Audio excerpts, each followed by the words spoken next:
சென்னை ஐஐடிக்கு வந்த ஒன்றிய அமைச்சர் தர்மேந்திர பிரதான் மும்மொழி கொள்கையை பத்தி ஆகா ஓஹோ அப்படின்னும், இங்க இருக்கக்கூடிய மாணவர்களுடைய வளர்ச்சியில தமிழ்நாடு அரசுக்கு அக்கறையே இல்ல அப்படின்னும், நாங்க என்ன இந்திய திணிக்கவா செஞ்சோம்? எல்லா மொழியும் கத்துக்கோங்கன்னு தானே சொன்னோம் அப்படின்னும் ரொம்பவே உருக்கமா பேசியிருந்தாரு.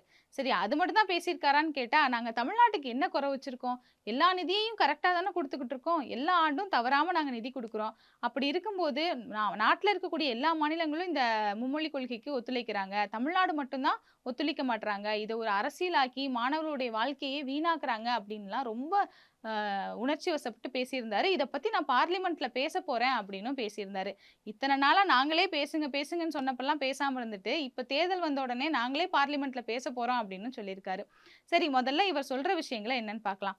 முதல்ல அவர் என்ன சொல்றாரு, "நாங்க எல்லா நிதியுமே தமிழ்நாட்டுக்கு குடுத்துக்கிட்டு தானே இருக்கோம். நாங்க என்ன குறை வச்சோம்?" அப்டின்னு கேட்கிறாரு. மக்களாகிய உங்களுக்கே நல்லா தெரியும்.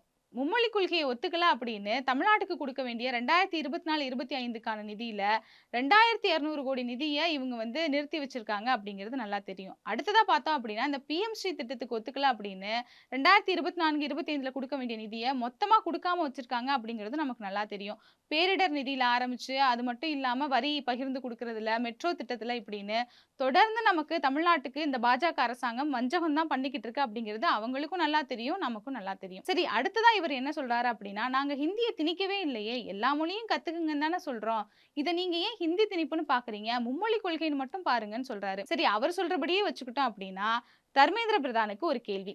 வடமாநிலங்கள்ல இருக்கக்கூடிய எத்தனை பள்ளிகள்ல தமிழ், கன்னடம், தெலுங்கு போன்ற தென் மாநிலங்களினுடைய அந்த மொழிகள் எல்லாம் பயிற்றுவிக்கிறாங்க? சரி தென் மாநில மொழிகளே விடுங்க. வடமாநில மொழிகளான மராத்தி, குஜராத்தி, பஞ்சாபி, போஜ்புரி போன்ற மொழிகள்ல எத்தன மொழிகள்ல பள்ளிகள்ல கத்துக் குடுக்குறாங்க? கேந்திர வித்யாலயா பள்ளிகள்ல தமிழ் மொழி முதல்ல கத்துக் குடுக்கப்படுதா?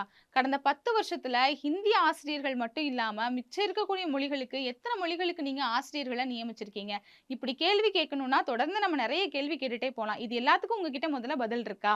தர்மேந்திர பிரதான் இது மட்டும் இல்ல, இன்னொரு ஒரு முக்கியமான விஷயத்தையும் சொல்லியிருக்காரு. தமிழ்நாட்டுல ஒழுங்கான கட்டமைப்புகள், அடிப்படை வசதிகள்லாம் பள்ளிகள்ல இல்லாதனால தான் இந்த மாதிரியான மும்மொழி கொள்கைகள ஏற்க மாட்டேங்கிறோம் அப்படின்னு சொல்லியிருக்காரு.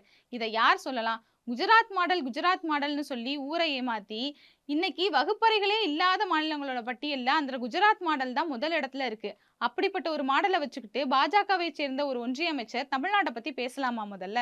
சரி இது எல்லாத்தையுமே விட்டுருவோம். நீங்க சொல்ற மாதிரி இந்த மும்மொழி கொள்கை அப்படிங்கிறது மாணவர்களுக்கு ஒரு பயனுள்ள ஒரு மொழிக் கொள்கையா தான் இருக்கு அப்படின்னா, உங்களால அதாவது இந்த தேர்தல் நேரத்துல மக்கள் கிட்ட இந்த மும்மொழி கொள்கையை நாங்க அமல்படுத்துவோம்னு சொல்லி ஓட்டு கேட்க முடியுமா? சரி இந்த பாஜகவ விட்டுருங்க.